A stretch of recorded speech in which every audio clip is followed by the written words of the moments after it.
Bank থেকে বিকাশ বা নগদে কিভাবে আপনারা টাকা ট্রান্সফার করবেন সে সম্পূর্ণ প্রসেসটা আমি আপনাদেরকে দেখিয়ে দিচ্ছি। আমি আপনাদেরকে এই জনতা অ্যাপের মাধ্যমে জনতা ব্যাংকের আপনাদের অ্যাকাউন্ট থেকে বিকাশ বা নগদে আপনারা কীভাবে টাকা ট্রান্সফার করেন এবং সেখানে বিকাশ বা নগদের অ্যাকাউন্ট নাম্বারগুলো আপনারা কীভাবে সেট করবেন তার সম্পূর্ণ প্রসেসটা একটা ভিডিওর মাধ্যমে আমি দেখিয়ে দিচ্ছি।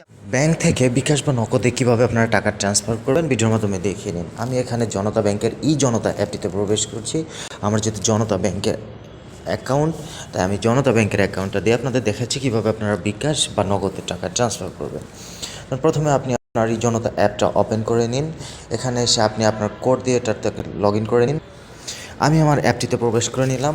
এরপর এবার এদিকে নিচের দিকে আপনারা এই যে দেখেন ট্রান্সফার লেখাটা, এই ট্রান্সফারে আপনারা টাচ করবেন।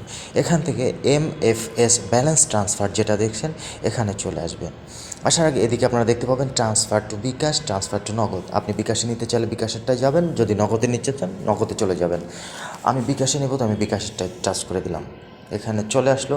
এবার এখান থেকে হচ্ছে আপনার যে বেনিফিশিয়ারি যেটা, এখান থেকে আপনি নামটাকে সিলেক্ট করে নেবেন আপনি কার নামে দিতে চান।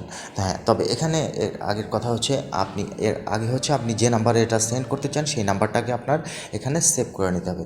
তারপর জাস্ট এখানে এই যে সিলেক্ট বেনিফিশিয়ারিতে আপনারা ক্লিক করবেন, করলে এখানে আপনার লিস্ট বেরোবে। আপনি যাকে পাঠাতে চান তারটা এখানে প্রেস করলেই দেখবেন এখানে চলে আসবে। এবার এই যে অ্যামাউন্টের ঘরে আপনি কত অ্যামাউন্ট পাঠাতে চান সেই অ্যামাউন্টটা এখানে লিখে দিবেন। তারপরে নিচের দিকে এখানে একটা ডেসক্রিপশন আছে, এখানে আপনি চাইলে কিছু লিখে দিতে পারেন যদি আপনি কোনো ক্লু রাখতে চান।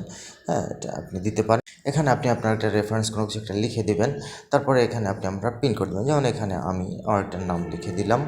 এখানে পিন, এবার হচ্ছে আপনার পিনটা এখানে দিয়ে দিবেন।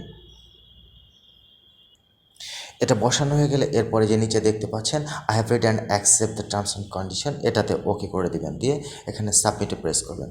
সাবমিটে প্রেস করলে এরপর এখানে একটা নোটিফিকেশন আসবে যে do you want to add money. হ্যাঁ, যে বিকাশ আপনার অ্যাকাউন্ট নাম্বারটা দেখাবে এবং কার নামে যাচ্ছে, কত টাকা যাচ্ছে, এটা আপনাকে কনফার্মেশন একটা মেসেজ দেবে। আপনি যদি এটা কনফার্ম করতে চান সব কিছু ঠিক আছে তাহলে কন্টিনিউ যাবেন। যদি মনে কোনো কিছু চেঞ্জ করতে চান যে না ঠিক নেই, তো আপনি নো করতে পারবেন। যেহেতু আমার সব ঠিক আছে আমি এটা কন্টিনিউ করে দিলাম। এবার তারা আমার মোবাইলে একটা ওটিপি পাঠাবে, সেই ওটিপি কোডটা আপনাকে এখানে বসিয়ে দিতে হবে। আমার ওটিপি কোডটা চলে আসছে, আমি ওটিপিটা বসিয়ে দিয়ে এবার এই যে দেখেন নিচে এই সাবমিটে আমি ক্লিক করে দিলাম।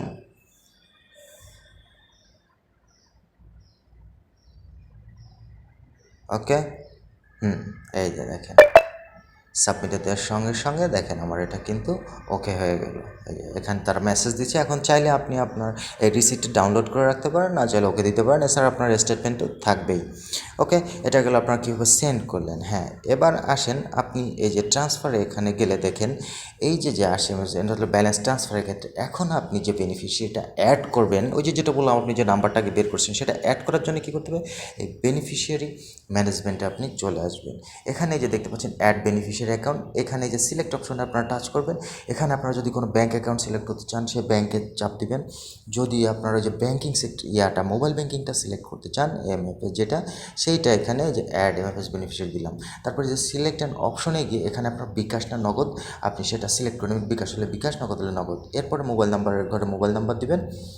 অটো মোবাইল নাম্বার দেওয়ার পরে এরা সিলেক্ট করে আপনার এখানে দেখবেন যে নামে আপনার এই বিকাশ অ্যাকাউন্টটা মানে যার নামে খোলা তার নামটা এখানে অটোমেটিক্যালি শো করবে। এরপরে নিকনেমের ঘরে আপনি আপনার মতো নাম সেভ করে ব্যাস সাবমিট দিবেন।